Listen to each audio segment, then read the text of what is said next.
Dear enthusiastic audience and viewers, I am very glad to meet you all through this channel after a long time today, and I believe you are all safe and fine. And today in this episode, we are going to see a play titled The Hour of Truth, written by an American author, Percival Wilde. Percival Wilde was born in America in 1887 and he exited this world in 1953. He was a native of New York, worked as a banker, and then started writing plays in 1912. His works were very popular, and in all his plays, his main focus was on the values of life and traits of individuals. In literature, there was a new trend in his days, and it was to write a play as though the entire play took place at a single place in a single day. Even this play is such a one, that is, this play has been written in such a way that the entire play takes place at a single place in a single day. I mean, this is a single place, single day play, and it is a proof of his skill of writing plays.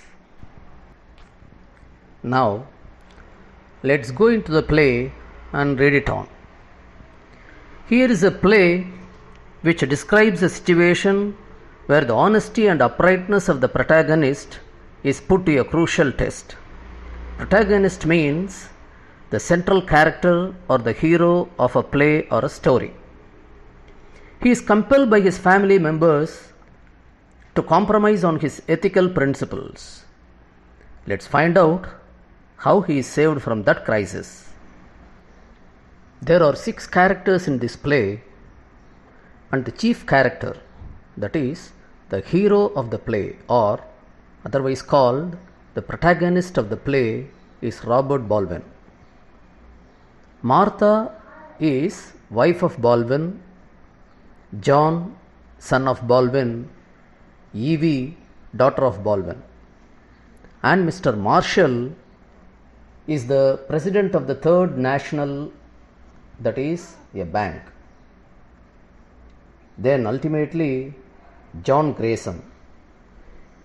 He is a long-time friend of Robert Baldwin, and he runs a bank, and in his bank, Robert Baldwin works in a position next to John Grayson.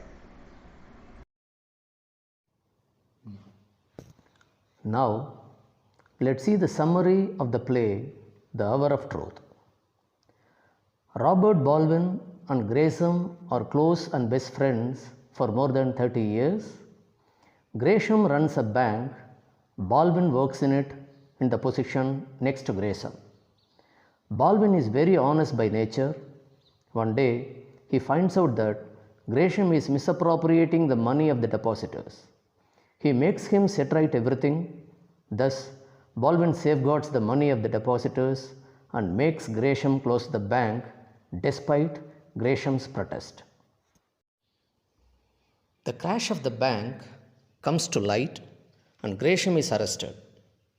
Baldwin is the only witness against Gresham.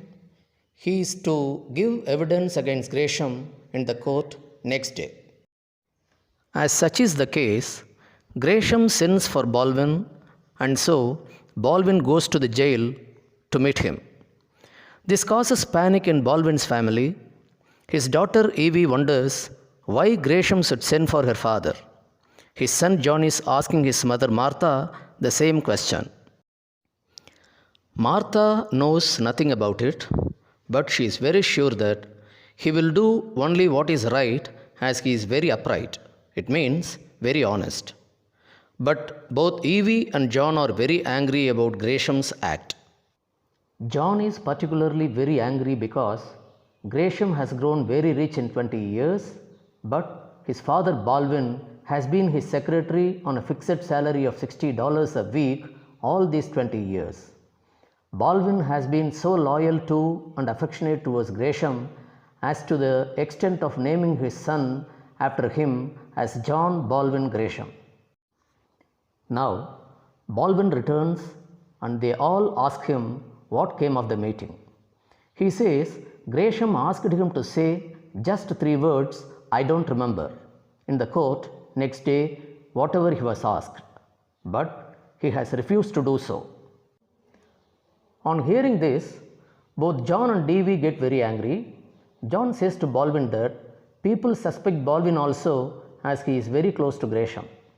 Baldwin continues that Gresham was even ready to offer him money to save him. It was the money he had put aside for emergency. Though his entire family was angry till now, when he said Gresham offered $100,000, they were all astonished. Then they all start to convince him to accept it and save his friend. But Baldwin is very strong that he won't. He is also not happy about Gresham going to jail. He is unable to compromise with his honesty. He feels helpless and distressed. Martha asks if the depositors will lose their deposits. Baldwin says they won't lose even a single cent, and also that Gresham and he have done some other arrangement for it from the money Gresham had. He also says that his bank has been taken over by Mr. Marshall, the president of the Third National, and he is on reorganizing it. Since no one is going to lose anything, the family asks Baldwin why not he accept his offer and save him. All the 3 try in different ways to convince Baldwin. Evie says, when no depositor loses anything, there is no crime on the part of Gresham. John says that he has been named after Gresham, and so if Gresham goes to jail, it will be a shame to him. Martha asks Baldwin if he remembers everything to be said in the court against Gresham next day. Baldwin replies that he has only notes on what to say. Then John intervenes and says that he does not remember anything without those notes, and hence it is not a lie to say that he does not remember when asked in the court, and there is nothing wrong in it. Martha reminds Baldwin that it was Gresham who stood sponsor when John was baptized, and it was Gresham who made them proud that day, and so she pleads with him that their son's name should not be shamed by his act of giving evidence against Gresham. In turn, when he asks Martha if he should accept the bribe and save him, Evie says it is not bribe. Then Baldwin says that even Gresham meant the same in a prettier way, that he had underpaid Baldwin all those years, and what he offered now was the difference he vowed to pay him, and his service was worth it. Martha also supports Gresham's words. Baldwin says if Gresham had paid what he was worth during his 20 years of service, he would have saved more than $100,000. John agrees with him. Evie tells Baldwin that he will be considered a traitor by everyone if he sends Gresham to jail, as no one loses anything because of Gresham. The family asks him what he will do after Gresham is imprisoned. He says he will find a job somewhere else. But they all discourage him that he can't find another job at his age. They say he is Gresham's friend, and so he won't be trusted and given jobs. If he saves Gresham accepting his offer, Gresham will continue running his bank, and he can become a partner with Gresham by investing back the money offered by Gresham in his bank, says John. But Baldwin says people won't trust Gresham if he continues his business. To that, John says if so, he can do business with somebody else. Baldwin gets angry with the entire family and shouts that they are all hypocrites. Then there comes Mr. Marshall, the president of the Third National, and he offers a position to Baldwin in his bank. Everyone is surprised. He continues that he visited Gresham at jail that afternoon, and Gresham has told him that Baldwin is a very honest person, and also Gresham has praised Baldwin highly that no amount of money can make him do what he thought wrong. Being unwilling to embarrass Baldwin by going to trial, Gresham has confessed his crime and the whole world will honor Baldwin the next day, says Mr. Marshall. Everyone is shocked and emotional, thus Baldwin's honesty is rewarded. The final moment or the climax is referred to by the title The Hour of Truth. It signifies the eternal truth. Truth always triumphs. அன்பிற்குரிய ஆர்வமிக்க நேயர்களே, பார்வையாளர்களே, நீண்ட நாட்களுக்கு பிறகு உங்கள் அனைவரையும் இந்த சேனலின் மூலம் மீண்டும் சந்திப்பதில் பெருமகிழ்ச்சி கொள்கிறேன். நீங்கள் அனைவரும் பத்திரமாகவும் நலமாகவும் இருப்பீர்கள் என மிக திடமாக நம்புகிறேன். இன்று இந்த அத்தியாயத்திலே நாம் பார்க்கவிருப்பது த அவர் ஆஃப் ட்ரூத் என்கிற தலைப்பினை கொண்ட ஓர் நாடகம். த அவர் ஆஃப் ட்ரூத் எனில் சத்தியத்தின் அல்லது உண்மையின் நேரம் என பொருள். இதை எழுதியவர் ஓர் அமெரிக்க எழுத்தாளர். அவரது பெயர் பெர்சிவல் வைல்ட். பெர்சிவல் வைல்ட் 1887 வருடம் பிறந்தவர். 1953 வருடம் வரை உயிர் வாழ்ந்தவர். இவர் ஓர் வங்கி பணியாளர். அமெரிக்காவின் நியூயார்க் நகரை தனது சொந்த ஊராக கொண்டவர். 1912 வருடம் கதைகளையும் நாடகங்களையும் எழுதத் துவங்கினார். இவருடைய கதைகள் மற்றும் நாடகங்களினுடைய மையக்கருத்து வாழ்வியல் விழுமியங்களாகவும், அதாவது வாழ்வியல் நெறிகளை பற்றியதாகவும், அல்லது ஓர் தனி மனிதன் தன் வாழ்க்கையில் கொண்டிருக்க வேண்டிய பண்புகளை பற்றியதாகவும் அமைந்தன. இவர் காலத்தில் நாடகங்களில் ஓர் புது பாணி உருவாகியது. அது என்னவெனில், ஓர் நாடகமானது ஒரே இடத்தில் ஒரே நாளில் துவங்கி முடிவதைப் போல எழுதுவதேயாகும். நாம் பார்க்கப் போகிற இந்நாடகமும் அப்படிப்பட்ட ஒன்றே. இது இவருடைய எழுத்து திறனுக்கு ஒரு மிகப்பெரிய சான்றாகும். இந்த நாடகம் நாடகத்தின் கதாநாயகனினுடைய நேர்மையை மிக சிக்கலான ஒரு சோதனைக்கு உட்படுத்துகிற சூழ்நிலையை விவரிக்கிறது. அவனுடைய குடும்ப உறுப்பினர்களால் தன்னுடைய நெறிமுறை கொள்கைகளோடு சமரசம் செய்து கொள்ளுமாறு கட்டாயப்படுத்தப்படுகிறான். அவன் அந்த சிக்கலிலிருந்து எவ்வாறு காப்பாற்றப்படுகிறான் என்பதை பார்க்க போகிறோம். இந்நாடகத்திலே மொத்தம் 6 கதாபாத்திரங்கள் இடம்பெறுகிறார்கள். அதிலே முதலாவதாகிய கதாபாத்திரம், முதன்மையான கதாபாத்திரம், அதாவது இந்த நாடகத்தினுடைய கதாநாயகன் அல்லது மைய கதாபாத்திரம் ராபர்ட் பால்வின். மார்த்தா என்பது இரண்டாவது கதாபாத்திரம். அது ராபர்ட் பால்வினுடைய மனைவி. ஜான் மூன்றாவது கதாபாத்திரம், ராபர்ட் பால்வினுடைய மகன். ஈவி நான்காவது கதாபாத்திரம், ராபர்ட் பால்வினுடைய மகள். ஐந்தாவதாக மார்ஷல் என்ற ஒரு கதாபாத்திரத்தை பார்க்கிறோம். இவர் தேர்ட் நேஷனல் என்கிற ஒரு வங்கியினுடைய தலைவர். ஆறாவதாக ஜான் கிரேசம். இவர் ராபர்ட் பால்வினுடைய நீண்டகால நண்பர். அது மட்டுமல்ல, ஓர் வங்கியை நடத்தக்கூடிய தலைவர். அவருடைய வங்கியில்தான் ராபர்ட் பால்வின் அவருக்கு அடுத்த நிலையிலே பணிபுரிந்து வருகிறார். இப்போது நாம் சத்தியத்தின் அல்லது உண்மையின் நேரம் என்கிற கதையினுடைய சுருக்கத்தை காணலாம். ராபர்ட் பால்வினும் கிரேஷமும் 30 வருடங்களுக்கு மேலாக மிகச்சிறந்த நெருங்கிய நண்பர்கள். கிரேஷம் ஒரு வங்கியினை நடத்துகிறார்.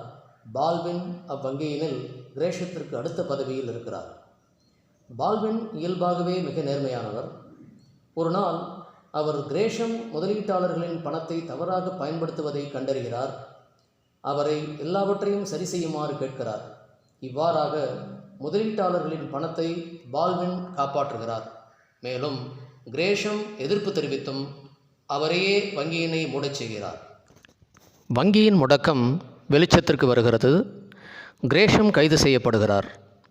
பால்வின் மட்டுமே கிரேஷத்திற்கு எதிரான சாட்சியாக இருக்கிறார்.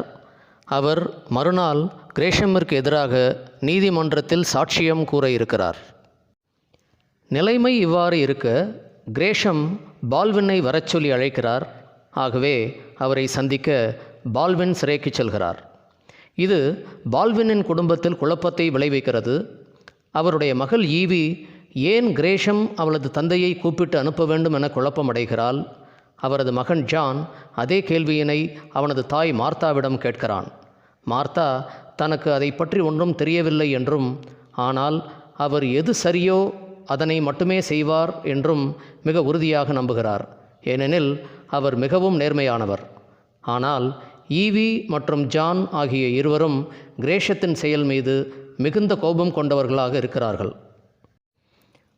ஜான் குறிப்பாக கிரேஷத்தின் மீது மிகுந்த கோபத்தோடு இருக்கிறான். ஏனெனில் கிரேஷம் 20 வருடங்களில் மிகப்பெரிய செல்வந்தராக வளர்ந்து விட்டார். ஆனால் அவனது தந்தை பால்வினோ அவருடைய செயலாளராக வாரத்திற்கு $60 மட்டுமே ஊதியமாக பெற்றுக்கொண்டு 20 வருடங்களாக இருந்திருக்கிறார். பால்வின் தன் மகனுக்கு ஜான் பால்வின் கிரேஷம் என கிரேஷத்தின் பெயரை சூட்டும் அளவிற்கு கிரேஷத்திடம் மிக விசுவாசம் உள்ளவராக, அன்பு கொண்டவராக இருந்திருக்கிறார். இப்போது பால்வின் திரும்பி வருகிறார். அவர்கள் அனைவரும் அவரிடம் அந்த சந்திப்பில் என்ன நடந்தது என வினவுகிறார்கள். மறுநாள் நீதிமன்றத்தில் அவர்கள் என்ன கேட்டாலும் எனக்கு நினைவு இல்லை என்கிற 3 வார்த்தைகளை மட்டும் கூறுமாறு தன்னை கிரேஷம் கேட்டுக்கொண்டதாகவும் அதற்கு இவர் மறுத்துவிட்டதாகவும் கூறுகிறார். இதனை கேட்டவுடன் ஜான் மற்றும் ஈவி ஆகிய இருவரும் மிகவும் கோபமடைகிறார்கள். பால்வின் கிரேஷத்துடன் மிக நெருக்கமாக இருப்பதால் மக்கள் அனைவரும் இவரையும் சந்தேகிப்பதாக ஜான் பால்வினிடம் கூறுகிறான். தன்னை காப்பாற்றுவதற்கு பணம் தருவதற்கு கூட தயாராக இருப்பதாக கிரேஷம் தன்னிடம் கூறியதாக பால்வின் தொடர்ந்து சொல்கிறார். அப்பணம் அவசர காலத்தில் பயன்படுத்துவதற்கு எடுத்து வைக்கப்பட்டதாம். ஒட்டுமொத்த குடும்பமும் இதுவரை கோபமாக இருந்தாலும் கிரேஷம் $100,000 பணம் தருவதாக பால்வின் கூறியவுடன் அவர்கள் அனைவரும் ஆச்சரியமடைகிறார்கள். பிறகு அவர்கள் அனைவரும் அந்த பணத்தை பெற்றுக்கொண்டு அவரை காப்பாற்றுமாறு சமாதானம் செய்கின்றனர். ஆனால் பால்வின் முடியவே முடியாது என மிக உறுதியாக மறுக்கிறார். அவருக்கும் கிரேஷம் சிறைக்கு செல்வதில் விருப்பமில்லை. அவரால் தனது நேர்மையோடு சமரசம் செய்து கொள்ள முடியவில்லை. அவர் உதவி செய்ய முடியாதவராக கவலையுடன் இருக்கிறார். மார்த்தா அவரிடம் முதலீட்டாளர்கள் அவர்களின் முதலீட்டை இழந்து விடுவார்களா என கேட்கிறாள். அவர்கள் ஒரு பைசாவை கூட இழக்க மாட்டார்கள் என பால்வின் கூறுகிறார்.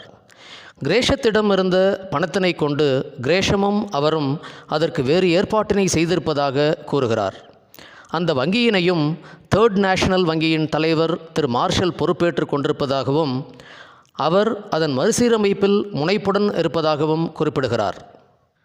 யாருக்கும் எந்த ஒரு இழப்பும் இல்லை என்பதால் ஏன் அந்த பணத்தை ஏற்றுக்கொண்டு கிரேஷத்தை காப்பாற்றக்கூடாது என பால்வினிடம் அவரது குடும்பம் கேட்கிறது. அம்மூவரும் வெவ்வேறு விதங்களில் பால்வினை சம்மதிக்க வைக்க முயல்கிறார்கள். எந்த ஒரு முதலீட்டாளருக்கும் எந்த ஒரு நட்டமும் இல்லை என்கிற போது கிரேஷத்தின் மீது எந்த குற்றமும் இல்லை என ஈவி கூறுகிறாள். கிரேஷம் சிறைக்கு செல்வது அவரது பெயரை கொண்ட தனக்கு அவமானமாக இருக்கும் என ஜான் குறிப்பிடுகிறான்.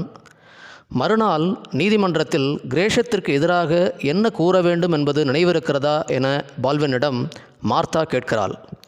என்ன கூற வேண்டும் என்பதற்கான குறிப்புகள் மட்டுமே தன்னிடம் இருப்பதாக பால்வின் பதிலளிக்கிறார். அப்போது ஜான் குறுக்கிட்டு, குறிப்புகள் இல்லாமல் என்ன சொல்ல வேண்டும் என்பது எதுவும் நினைவில்லை.